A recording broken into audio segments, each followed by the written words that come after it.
Böyle geliyor.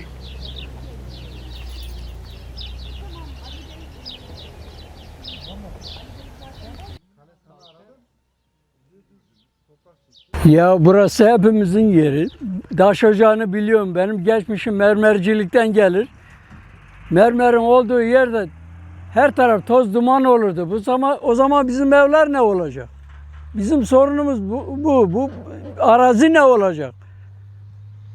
Nasıl bir taş ocağı, nasıl kuruluyor? Biz ona da şaşıyoruz yani. Adamlar geldi burada bir iki numune aldılar, götürdüler.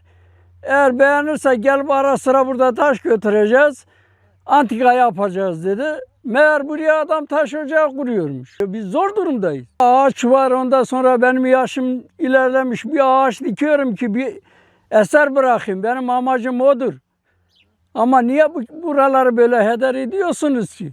Az ileride şey var, bizim su depomuz var. Su deposunun orada işte yani suyumuzun, köyümüzün suyu oradan geliyor. Şimdi yarın bir gün bu taş ocağı açılırsa bu su depomuzu tabii ki etkileyecek. Yani yer altında su şeyimiz gittiği için, kaynağımız olduğu için bu kaynakta bu sular da içildiği için yani sağlığımızı etkileyecek. Doğamıza zarar verilecek, sağlığımıza zarar verilecek. Biz o yüzden istemiyoruz, yani burada bir taş ocağının olmasını istemiyoruz. Bu taş ocağı aynı zamanda suyumuzu kesecek, suyumuza zarar verecek, su kaynağımız kuruyacak. Zaten dünyada bence en büyük suç da insanların su kaynağının yok olmasıdır. İstemiyoruz, o yüzden doğamıza zarar verilmesini istemiyoruz. Abi parsel sorgulamaya girdiğimizden köyün bitişinden sıfır noktasından başlıyor, köyün taş ucuna kadar, mezarlığa kadar gidiyor. Evler sıfır noktada. Adamlar heveslidir köye gelmekten. Evlerini yapmışlar.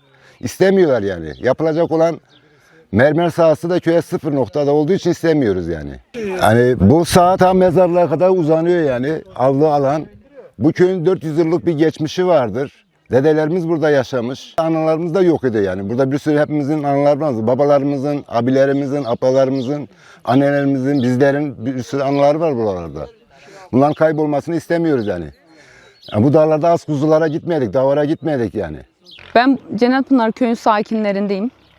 Biz yıllardır buralarda yaşıyoruz. Atalarımız, insanlarımız, dedelerimiz hepsi buralarda yaşadı. Buralar bize emanet bıraktı. Bizler de buralarda yaşıyoruz. Köyümüze geldiğimizde gerçekten nefes aldığımızı hissediyoruz. Biz burada rahatız. Yıllardır da huzur içinde, herkesle huzur içinde yaşıyoruz. Devletle hiçbir şeyle bir sorunumuz olmadan sakin bir hayat sürüyoruz şuradan. Yaşlarımız yıllarını, emeğini verdiler. Buralar bize emanet bıraktılar. İnsanlığın kalacak tek şey bence insanların yuvası, atasının miras bıraktığı topraklardır, sulardır.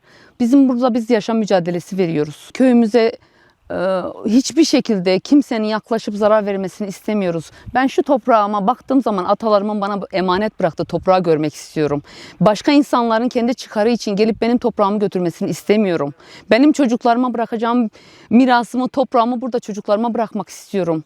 Bizler burada sakin bir şekilde bir yaşıyorduk. Şimdi bununla beraber hepimizin uykusu kaçtı. Hiç kimse rahat değil. Herkes çok kötü. Taş ocağı ya da kum ocağı hiç fark etmez. Hiç kimsenin bizim yaşam alanımıza girmesini istemiyoruz. Sularımızı almasını, yaşamımızın kalitesini her şekilde zarar vermesini istemiyoruz. Bireysel birinin çıkarı için para kazanacak diye bizlerin köyünün, insanların mahvolmasını istemiyorum. Karşımızda hemen karşı dağımızda 3 kum ocağı var. Ve karşımda şimdi dağı da görüyorum.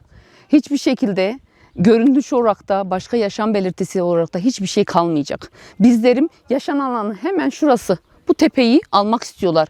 Bir düşünün, kendi evinizin içine bir insanın geldiğini düşünün. Bizim köyümüzün içi hemen şurası ya. Hemen köy alanımıza girip bizleri de şu görünen kum ocağı gibi yapmak istiyorlar. Biz bunu görmek istemiyoruz, yaşamak istemiyoruz. Burası bize ait. Burası bizim çocuklarımız, bize ait, bize emanet. Bizlerin de çocuklarımıza emanet edeceğimiz alanımız, toprağımız, canımız. Şimdi bile karşıma konuşurken görüyorum alanı. Köyümde istemiyorum. Kum ocağı istemiyorum. Taş ocağı da olsa istemiyorum. Köyümüzde hayvancılık da yapılıyor. Küçük başta büyükbaş hayvancılık da yapılıyor. Mera alanlarımız bunlar. Yıllardır koruduğumuz mera alanlarımız. Hayvancılık yapıyorlar insanlar. Bir pandemi yaşadık. Köylerimizin ne kadar değerli olduğunu, toprağımızın ne kadar değerli olduğunu bir daha anladık. İnsanoğlu hepsi anladı diye düşünüyorum. Şimdi meracılık bittiği anda bizler bitmiş olacağız. Bu dağlarda meracılık yapıyor. Hayvanlarımız var. Geçim kaynağımız da kendimiz üretiyoruz. Çiftçilik yapıyoruz. Eşlerimiz, insanımız hep beraber biz çiftçilikle geçinen insanlarız. Su depomuz hemen kazmak istedikleri alanın hemen yanı. Meramızın içinde. Yaşam alanlarımız tamamen yok olmak üzere. Bize el uzatın.